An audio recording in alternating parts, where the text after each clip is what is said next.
আমার চ্যানেলে তোমাদের সকলকে স্বাগত। আজ আমরা ক্লাস 9-এর রায় মার্টিন প্রশ্নবিচিত্রা থেকে বাংলার দ্বিতীয় পর্যায়ক্রমিক মূল্যায়নের সপ্তম স্কুল সলভ করব।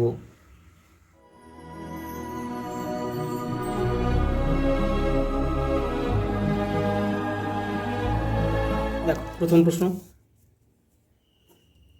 আমি বাইরে দাঁড়াইয়া আছি একথা বলেছিল কে? রুক্মিণী কুমার রায়। পরের প্রশ্ন দেখো, তিনি আমেরিকায় আমার বিশেষ উপকারী বন্ধু ছিলেন, বন্ধুটিকে মিসেস বুল।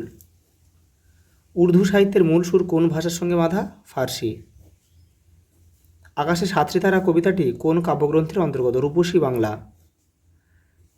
কে এইখানে ঘর বেঁধেছে কিভাবে? নিবিড় অনুরাগে। প্রফেসর শঙ্কুর পক্ষীবিজ্ঞানী বন্ধুর নাম কি? Rufus Grenfell. নেমন্তন্ন শব্দটি হলো তৎসম শব্দ। পরেরটা দেখো, আবহমান কবিতায় কবি কোথায় গিয়ে দাঁড়াতে বলেছেন? লাউ মাচার পাশে। কামরাঙা লাল মেঘকে কবি কিসের সঙ্গে তুলনা করেছেন? মৃত মনিয়া মনিয়া পাখির সঙ্গে তুলনা করেছে। তাহার নামও নোটে লেখা আছে। কার নাম নোটে লেখা ছিল? রুক্মিণী কুমার রায়। হিন্দি সাহিত্যের বঙ্কিমচন্দ্র কাকে বলা হয়? প্রেমচাঁদকে। মুন্সী প্রেমচাঁদ।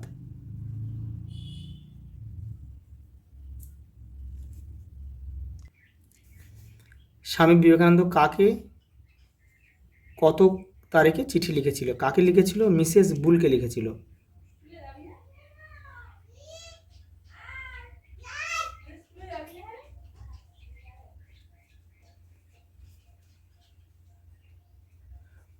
জুলাই 1897। প্রফেসর শঙ্কুর পোষা বিড়ালটির নাম হচ্ছে নিউটন।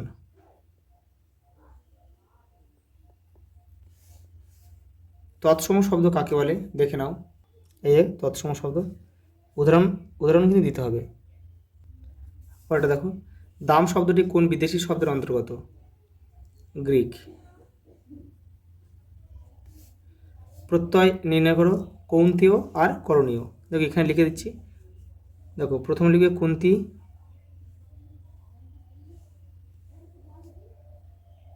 স্নেহ,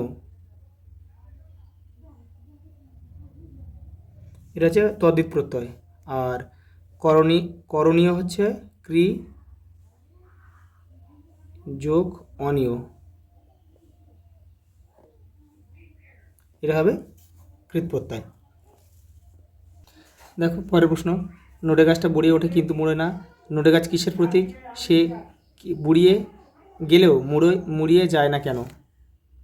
এই দেখো এখান থেকে তোমরা লিখবে এই পর্যন্ত। পরের প্রশ্ন দেখো, কেশবতী কন্যা যেন এসেছে আকাশে। কেশবতী কন্যা কাকে বলা হয়েছে?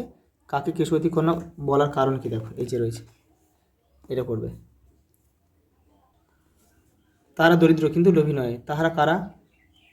রাধারানী আর রাধারানীর মা। এটা কোন প্রসঙ্গে এই উক্তি করা হয়েছে? দেখো এই যে, তাহারা দরিদ্র কিন্তু লোভী নয়। এটা তোমরা পড়ে নিজেদের ভাষায় লিখবে। কিন্তু বিঘ্ন আছে বহু। বিঘ্নগুলি কি কি? দেখো এই দেখো বিঘ্ন আছে বহু। আচ্ছা, বিঘ্নগুলো ওপারে রয়েছে, দেখে নাও। এই দেখো বিঘ্ন সমূহ, এখান থেকে এটা লিখবে। ওটা দেখো, রাধারানীর পাঠ্যাংশ অবলম্বনে রাধারানীর চরিত্র। দেখো 163 নম্বর পেজে রয়েছে। এই যে এপারেও রয়েছে কিন্তু, এই দেখো।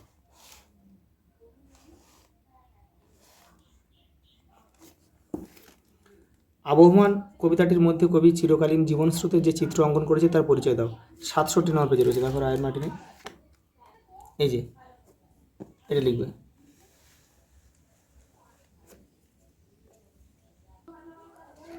ধর্ম বদলালে জাতির চরিত্র বদলায় না। প্রসঙ্গ উল্লেখ করে দেখো, তাৎপর্য লেখো। এই যে এখান থেকে তোমাদের লিখতে হবে। এই যে ধর্ম বদলালেই চরিত্র বদলায় না, এটা পুরো লিখতে হবে।